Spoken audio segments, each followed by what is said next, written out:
Without the gospel, without the Torah, without the Injil, Islam could never exist.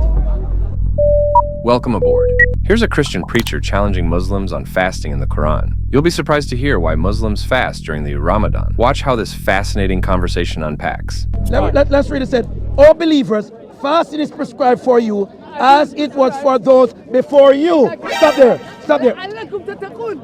Can I finish? Don't talk. Don't talk. Why not? Because I'm reading. I don't need to hear it from you. I don't need to hear it from you. I don't need to hear it from you. I don't need to hear from you. Let me read. Can I read? Can I read? This is where I'm going to catch him where it hurts. O believers, fasting is prescribed for you.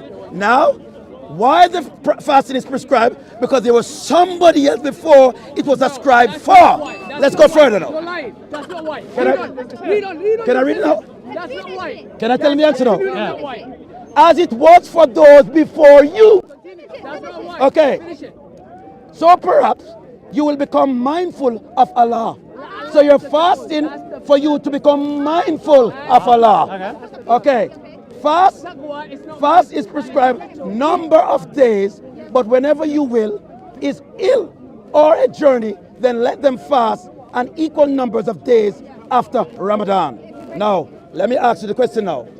The people before you who was fasting, this is my question again. What was the fasting for?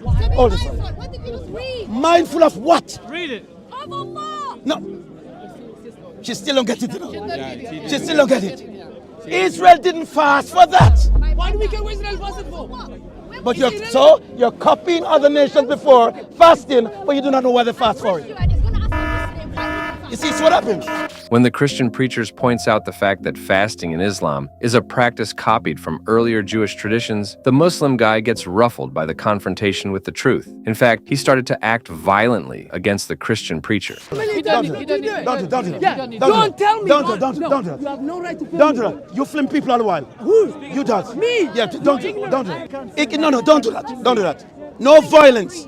I still ask the question. The people before fast, what was the reason why they fast? Because the surah you read says, as the people before, they did it.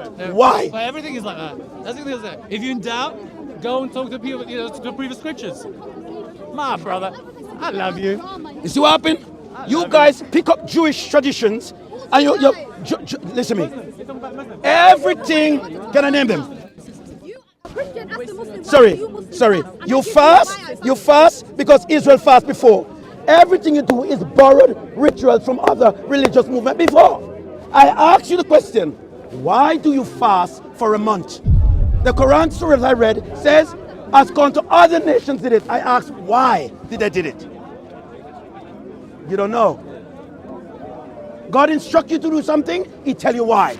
The legitimate answer on why Muslims fast during Ramadan is because they are simply borrowing the ritualistic practice of the Jews. Now, the Christian preacher responds to his own question as to why the Jews and Christians fast. Fasting, God requires Israel to fast. Fasting is a mean to communicate with God in supplication and prayer and abstain yourself from sinful behaviors and things that are not according to the word. God wants, in fasting must be sincerity, must be honesty. Fasting should allow you to be connected to God in a way that average normal you would not. Now, if you fast, and you fast for a month, and after that month, you go back to do the things you had done before fasting, fasting was in vain. So as far as I'm concerned, it's ritual. I said to you a while ago, as gone to Quran, if you go to Medina and kiss the black stone, it is equivalent of erasing all your previous sin. Why do you pray 5 times a day then? Head to Mecca, kiss the stone, and bam, it's over. But you go Hajj, come back, and do the same thing over and over. That's why I ask, why did you do the fasting you do?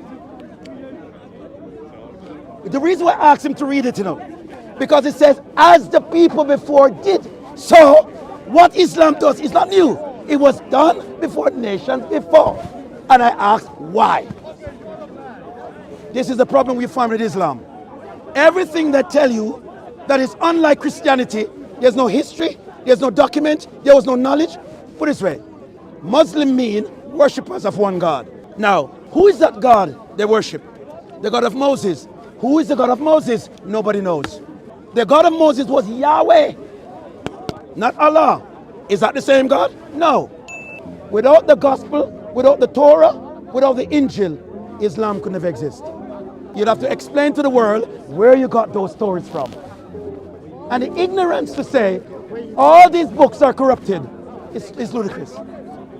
It's madness. The Christian preacher is absolutely right in saying that Quran cannot exist without the Gospels and the Torah. It's indeed ignoramus to turn its back on the foundational texts and declare that it's corrupted and changed over the years. Thanks for watching. Stay away from Islam.